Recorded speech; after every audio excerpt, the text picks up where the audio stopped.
আসসালামু আলাইকুম। এখন শুনবেন সংবাদ শিরোনাম। খুলনা যশোরের নির্বাচনী জনসভায় নারী ইস্যুতে জামায়াতের কঠোর সমালোচনা তারেক রহমানের। ভোট গণনায় বিলম্ব প্রতিহতের নির্দেশ। সামনাসামনি মোকাবেলা করতে না পেরে ষড়যন্ত্র করছে একটি দল, অভিযোগ জামায়াত আমিরের। বললেন নতুন ফ্যাসিবাদকে লাল কার্ড দেখাবে জনগণ। সারা দেশে প্রার্থীদের জমজমাট প্রচার, ভোটারদের মন জোগাতে দিচ্ছেন নানা প্রতিশ্রুতি। প্রতিপক্ষকে ঘায়েল করতে চলছে কথার লড়াই। নির্বাচন ঘিরে সহিংসতা ঠেকাতে কঠোর ইসি। রাজধানী সহ বিভিন্ন জায়গায় যৌথ বাহিনীর পেট্রোলিং, মব সহিংসতা নিয়ন্ত্রণের পরামর্শ টিআইবি। এতক্ষণ শুনছিলেন সংবাদ শিরোনাম, এবার বিস্তারিত।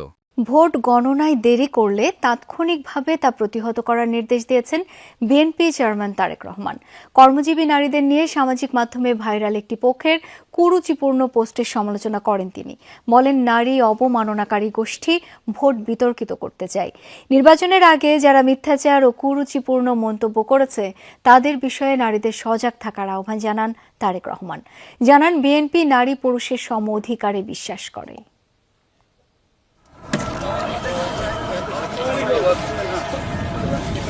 প্রচলিত ধারা ভেঙে নির্বাচনী সফরের বড় অংশে বাসে যাতায়াত করলেও সময় স্বল্পতা এবার বিএনপি চেয়ারম্যান খুলনায় গেলেন হেলিকপ্টারে। ক্লান্তিহীন ধানের শীষের সেনাপতি প্রায় 2 দশক পর হাজির হন রূপসাপাড়ের মানুষের মাঝে। খালিশপুর প্রভাতী স্কুল মাঠে খুলনা, বাগেরহাট ও সাতক্ষীরা জেলার 14টি আসনের জনসভায় বিএনপির নির্বাচনী প্রতিশ্রুতি তুলে ধরেন। ইনশাআল্লাহ বিএনপি আগামী 13 তারিখে সরকার গঠন করলে এই শিল্প নগরীকে আবার জীবিত শিল্প নগরীতে আমরা পরিণত করতে চাই। কর্মজীবী নারীদের নিয়ে সামাজিক মাধ্যমে ভাইরাল হওয়া জামায়াতের আমিরের পোস্টের সমালোচনা করেন তারেক রহমান। প্রশ্ন তোলেন, জামায়াতের নারীদের পরিচয় নিয়েও।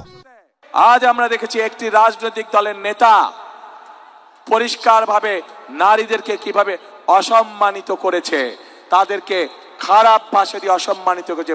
যখন এই কথা বলার পরে তীব্র সমালোচনা শুরু সমাজের প্রত্যেকটি মানুষের কাছ থেকে, তখন তারা বলছে আইডি বলে হ্যাক হয়ে গেছিল, অথচ আইডি হ্যাক হয়নি। তাদের যারা বিশেষজ্ঞদের মুখের উপরে মিথ্যা কথা বলে, এরা আর যাই হোক এরা দেশ দরদি হতে পারে না। এরা আর যাই হোক এরা কখনো মানুষের দরদি হতে পারে না। খুলনা জনসভা শেষে হেলিকপ্টার করেই যশোরের বিরামপুর স্কুল মাঠের জনসভায় অংশ নেন বিএনপি চেয়ারম্যান। করতালি আর স্লোগানে জিয়া পরিবারের উত্তরসূরিকে স্বাগত জানায় জনসমুদ্র। 7 জেলার 22টি আসনের বিএনপি প্রার্থীদের হাতে দলীয় প্রতীক তুলে দেন তারেক রহমান। এই নির্বাচনকে শুধু নির্বাচন দেখলে হবে না, এই নির্বাচনকে দেখতে হবে রাইট এবং রঙের দিন হিসাবে, দেশপ্রেমিক এবং দেশ বিরোধীদের দিন হিসাবে। এবং বাংলাদেশের মানুষ অতীতে কখনো ভুল করেনি, সকল সময় তারা দেশ প্রেমিকদের সমর্থন দিয়েছে। এবং তাই আমরা আল্লাহর রহমতে আত্মবিশ্বাসী, ইনশাআল্লাহ বিএনপি 12 তারিখে আপনাদের সমর্থন পাবে। নির্বাচনে জনগণ নতুন ফ্যাসিবাদকে লাল কার্ড দেখাবে বলে মন্তব্য করেছেন জামায়াত আমির ডাক্তার শফিকুর রহমান। বলেন, একটি দল শুরু থেকে গণভোট হ্যার বিপক্ষে ছিল, তবে মানুষের চাপে পড়ে এখন হ্যার পক্ষে এসেছে। ডাক্তার শফিকুর অভিযোগ করেন, একটি দল নারীদের হেনস্থা করার পর তার প্রতিবাদ করায় তারা জামায়াতের পেছনে লেগেছে। সামনে থেকে মোকাবেলার সাহস না থাকার কারণেই পেছন থেকে ষড়যন্ত্র চলছে। 12 ফেব্রুয়ারির নির্বাচন সামনে রেখে 11 দলীয় নির্বাচনী ঐক্যের নির্বাচনী প্রচারণায় সোমবার কক্সবাজার, চট্টগ্রামে প্রচারণা চালান জামাত আমির। দিনের শুরুতেই কক্সবাজারের মহেশখালীর বড়বাজার প্রাথমিক বিদ্যালয় মাঠের জনসভায় অংশ নেন জামাত আমির। বক্তব্যে তিনি বলেন, একটি দল সামনে থেকে মোকাবেলার সাহস হারিয়ে ফেলেছে, সে কারণেই পেছন থেকে ষড়যন্ত্র করছে। 18 কোটি মানুষের বিজয় হলে সকলের বিজয় হবে, আমিও তার থেকে বাদ পড়বো না ইনশাআল্লাহ। আর দলের, পরিবারের, গোষ্ঠীর বিজয় হলো, তারপরে জাতির উপরে তাণ্ডব চালানো হলো, ধিক্কার জানাই, ওই বিজয় আমাদের প্রয়োজন নেই। 11 দলীয় নির্বাচনী ঐক্য নির্বাচিত হলে 13 ফেব্রুয়ারি এক নতুন বাংলাদেশের যাত্রা শুরু হবে বলে মন্তব্য করেন ডাক্তার শফিকুর। জনগণের কলিজা, হৃদয় জয় করে তাদের ভালোবাসা, তাদের সমর্থন, তাদের স্বচ্ছ ভোট নিয়ে ইনশাআল্লাহ 12 তারিখের পরে 13 তারিখ নতুন বাংলাদেশের উদয় হবে ইনশাআল্লাহ। প্রচারণার বাকি আর মাত্র 8 দিন। নির্বাচনী প্রচারণার শেষ মুহূর্তে এসে কথার লড়াইয়ে জমে উঠেছে নির্বাচনী মাঠ। তবে শুধু কথার লড়াই না, দিচ্ছেন প্রতিশ্রুতিও। নেতারা বলছেন বৈষম্যহীন বাংলাদেশ গড়তে দলমত নির্বিশেষে সকলে ঐক্যবদ্ধভাবে দেশকে এগিয়ে নেবেন তারা। কক্সবাজারের বাহারছড়া বীর মুক্তিযোদ্ধা মাঠে দিনের দ্বিতীয় জনসভায় জামাত আমির বলেন, গণভোটে হ্যার বিপক্ষে ছিল একটি দল, এখন অবস্থা বেগতিক দেখে অবস্থান পাল্টেছে। পুরনো ফ্যাসিবাদ কায়েমের চেষ্টা জনগণ রুখে দেবে বলেও মন্তব্য করেন তিনি। চতুর্দিক থেকে ঠেলা শুরু হয়েছে জনগণের, ঠেলার নাম বাবাজি। এখন আস্তে আস্তে শিশুর মতো মুখে ফুটতে শুরু করেছে, গণভোটে হা বলো। পরে লোহাগাড়ার পদুয়ায় আরেকটি নির্বাচনী সমাবেশে দুর্নীতিবাজদের কাছ থেকে লুটের টাকা ফিরিয়ে আনার প্রত্যয় জানান ডাক্তার শফিকুর। আমাদের দেশের 234 বিলিয়ন মার্কিন ডলার বিদেশে পাচার হয়েছে, মানে 28 লক্ষ কোটি টাকা। আমরা কথা দিচ্ছি, আল্লাহ তাআলা ইনসাফের সরকার গঠনের সুযোগ দিলে ওই সমস্ত লুটেরাদের পেটের ভিতর হাত ঢুকিয়ে সব বের করে আনা।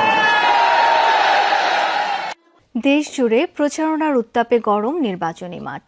গ্রাম থেকে শহর ভোটারদের দোরগোড়ায় ছুটে যাচ্ছেন প্রার্থীরা। সব আসনে সব দলের গণসংযোগ, সমাবেশ সহ নানা কর্মসূচি চলছে দিনভর। প্রতিশ্রুতির ফুলঝুরি সাজিয়ে ভোট চাইছেন নিজ নিজ মার্কায়। সম্প্রীতির বন্ধনে সুষ্ঠু নির্বাচনের প্রত্যাশা সকলের। ঠাকুরগাঁওয়ে নির্বাচনী প্রচারণায় ব্যস্ত বিএনপি মহাসচিব মির্জা ফখরুল ইসলাম আলমগীর। একটি দল দেশকে পিছিয়ে দিতে চায় বলে মন্তব্য করেছেন তিনি। বলেন, নারীদের সমান অধিকার ও তাদের প্রাপ্য নিশ্চিত করতে বিএনপি সবসময় বদ্ধপরিকর। জামাতে ইসলামের তো ব্যাপারটাই আছে, ওরা তো মহিলাদেরকে কাজ করতে দিতে চায় না, বলে মহিলারা ঘরে থাকবে, কাজ করবে কি? নারীদের যারা অবমাননা করে তাদের পক্ষে এদেশের নারী সমাজ থাকতে পারে না, এমন মন্তব্য করেছেন বিএনপির স্থায়ী কমিটির সদস্য ও কক্সবাজার 1 আসনে ধানের শীষের প্রার্থী সালাউদ্দিন আহমদ। আমি একজন সেবক, বাংলাদেশের স্বাধীনতা সার্বভৌমত্বের রক্ষক। তোমরা মৃত্যুঞ্জয়ী বীর হবে। আমার সন্তানরা আমরা যা করতে পারি নাই, তোমরা তা করে দেখাবে। রাউজানের নির্বাচনী পথসভার মধ্য দিয়ে প্রচারণা শুরু করেন চট্টগ্রাম 6 আসনের বিএনপি প্রার্থী গিয়াসউদ্দিন কাদের চৌধুরী। দিনভর গণসংযোগে রাউজানকে সন্ত্রাস চাঁদাবাজি মুক্ত করে শান্তি প্রতিষ্ঠা সহ অবকাঠামোগত উন্নয়নের অঙ্গীকার করেন তিনি। সন্ত্রাস মুক্ত গড়ন লাইব, সন্ত্রাস মুক্ত হইলে এই মেডিহারা সরাইল মেডিহাইতে ইয়ে বন্ধ হয়ে যাবে। খুলনা 5 আসনে গ্রাম পাড়া মহল্লায় গণসংযোগ, উঠান বৈঠক ও পথসভা করেছেন জামায়াতের প্রার্থী ও কেন্দ্রীয় সেক্রেটারি জেনারেল মিয়া গোলাম পরোয়ার। বলে কি যে তোমরা দাঁড়িপাল্লায় ভোট দিলি, আমার হিন্দু দিদি কাকিমা পিসিমা শাখা সিঁদুর করতে পারবে না, পুজো করতে পারবে না, ঘরের মধ্যে বোরখা পরে বসে থাকা লাগবে। এটা মিথ্যা কথা।